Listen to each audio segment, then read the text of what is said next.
Hi, my people. Welcome back to episode 3 of the Web3 series. Episode 1, we discussed the introduction to Web3, what Web3 is about, why it's important. And in episode 2, we spoke about blockchain, which is the core, one of the core elements of Web3, which is used to store information and enhance security, and it's decentralized and all. So that's what we discussed in the previous episode. So in today's episode, we are going to be taking smart contract. Smart contract, as usual, my laptop is here. So we are going to discuss what smart contract is. I think smart contracts works hand in hand with the blockchain. So we've spoken about how you store information on the blockchain, right? So now when you store information on the blockchain, I made mention that someone can request for that specific act or information or content, and you'll be like, oh, pay this amount and then I'll deliver it to you. So now on the blockchain, now you've placed your content on the blockchain and someone has requested for that particular content, and you are like, okay, pay this amount to so that I can get you this content. When the person pays the amount, the content is transferred. What makes the content to be transferred to the person is called a smart contract. So let's get into the slide. The very first slide has a lot to say. So you can see that smart contract is in the middle, and you have the seller and then the buyer, which is on the blockchain network. So the smart contract helps you to be able to helps you to be able to have transaction done, and you don't have to do it manually. So if the contract is built on there, you just like everything is just like if someone requests for this, just transfer it. So that's one of the things. So smart contracts is more of the technical part of Web3, where developers are developing smart contracts and all those things. Yeah, so I hope I haven't confused you with this explanation, and the picture on here makes it easier for you to understand what smart contract is.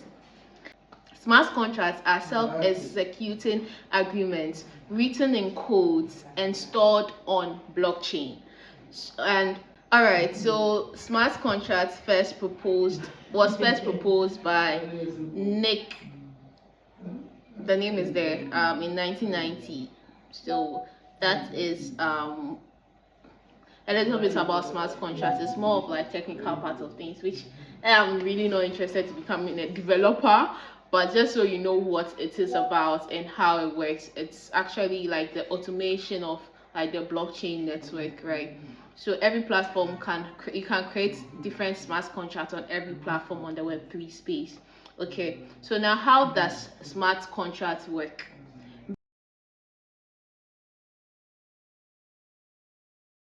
How smart contracts work? It's composed of the if and then statement. So like if payment is received, then transfer ownership of the assets to this person, right? So you can actually come up with a product or like a platform whereby you create or for a photographer. So I joined some Web3 space where the platform was created for content creators and photographers and all that. So you can be a photographer, take pictures and all that, and then afterwards, what's the name? Afterwards, you put it on the platform. Then you request your client to pay you. So when the client pays you, that's when the platform releases the pictures to the client. So that's if the client pays, then the ownership is transferred to the client, something like that. So that's what like a smart contract does it. So it helps you be able to do the transaction effectively. Also, it helps you to store on decentralized blockchain, making them tamper-proof and transparent. So smart contract is what helps you to be able to say that, oh, this is decentralized, I own my own content on the Web3 platform. So execution is automated, reduces human errors and delays. Pardon me for the background noise. Alright, so some examples of smart contracts in action are automated payment. So for example, a freelancer completes a project. Once the client confirms, the smart contract automatically releases the payment, so no need for an escrow service, right? So I spoke of the photographer, so this is another example. So the next example is crowdfunding, right? So if a campaign reaches its funding goals by a deadline, funds are released. If not, contributors get their money back automatically. So like there's a deadline, so maybe a GoFundMe on the Web3 space, whereby we are raising 5,000 CDs or $5,000 in the span of this in a month or in the next 30 days. When we hit 5,000, automatically the smart contract signals the platform or the owner that you've reached your 5,000. So anybody who wants to top up, like, it bounces back because you've told the smart contract that it's okay. So you realize, I think some GoFundMe sometimes it can exceed. So maybe if you are a smart contract developer, I think you can put in that whether it exceeds, still keep still receive it till the 30 days elapses. So all has to do with the coding system you put in the blockchain, right? So the next example is tokenized assets. So real estate, art, or even company shares can be tokenized and then trade securely using smart contracts. So smart contracts can help you even create a token for yourself, which could be a coin or something that you could use to trade, right? So these are some examples of what smart contracts can be used for or are used for. So real life cases are, so land registry. Yeah, I'm in Ghana. So land registry. So many African countries struggle with land ownership disputes. So there's always this there's always a story that a land has been bought by 3 people and they are always being duped and all that. But there is a platform being created for that, which is Bitland. When you search Bitland, you see it. I did a search and I was like, oh, this is nice. Whilst doing my research, right? So it's working on blockchain land registration solutions. So to keep the right information, so all your documents are there that this is the owner of the land. So when you are going to buy a land and you go into the blockchain system and it's there, you know that this land is owned by someone, and if that person is not the one selling it to you, you know that you are about to be scammed. All these are like real life cases that helps us like have transparency, and it helps us also keep our money safe, right? Another example is insurance, right? So traditional insurance claims can be slow and a lot of problems, right? So with smart contracts, payouts are automatically triggered based on conditions with weather data or crop insurance. So insurance there are different insurance. You have the crop, fire, life, and all those things. So there's a smart contract that helps you to be able to release funds to the beneficiary as easy as possible. So these are some of the cases.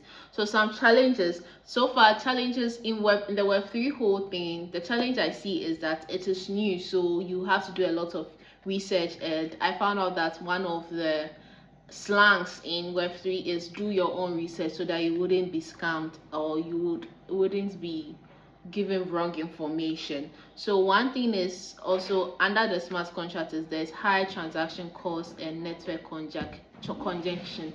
I'm not a developer, so I wouldn't know much about this. So that it is what it is, right? So adoption barriers. So right now most developers are in the Web2 space, where they develop websites, mobile app, on all those things on Web2. So now transitioning to Web3 is a bit of like, there's a barrier. They are now about to learn and all those things. Companies are not really familiar with Web3. So when you are pitching to them, oh, let's create a website on Web3 or something, they are like, what is that? So that's the barriers, or that's the challenges so far faced as a developer trying to transition into the Web3 space. So meaning that under smart contracts, if you are a developer and you are interested in Web3, you can learn how to build smart contracts for different platforms and milk money out of that skill, right? All right, so we've come to the end of today's episode, and the question I'm going to ask is, can you think of any smart contract idea that could solve a problem in your community? What can smart contract, like in the whole case, like what can you build with a smart contract that will help like ease things in your community? Anything, think of anything. It could be voting, it could be like voting in your community, it could be saving documents on your community, land documents on your community. I've mentioned these tools already, so give me a new one in the comment section. All right, thank you so much for watching. On our next episode, we'll be getting into creating our first wallet. I have tried to create one so far, and we are going to go through that over again for us to learn. As I said, I am learning this and I'm sharing as I learn as well. So this is from a beginner's point of view, so you get to understand whatever it is under Web3. Thank you so much for watching. And you know what we do here? Please tell a friend to tell a friend to tell that other friend that Miss Mediana has dropped another video on Web3, and today she's talking about smart contracts. So if you are a developer and you want to know what you could learn in the Web3 space, this video is for you. Thank you so much for watching. You watching me, please subscribe to this channel, like this video, comment in the comment section how far or what you've learned so far, and if you even have any questions under Web3, drop it. We'll find solutions or answers to your questions in the comment section. Thank you so much for watching, and it's bye for now.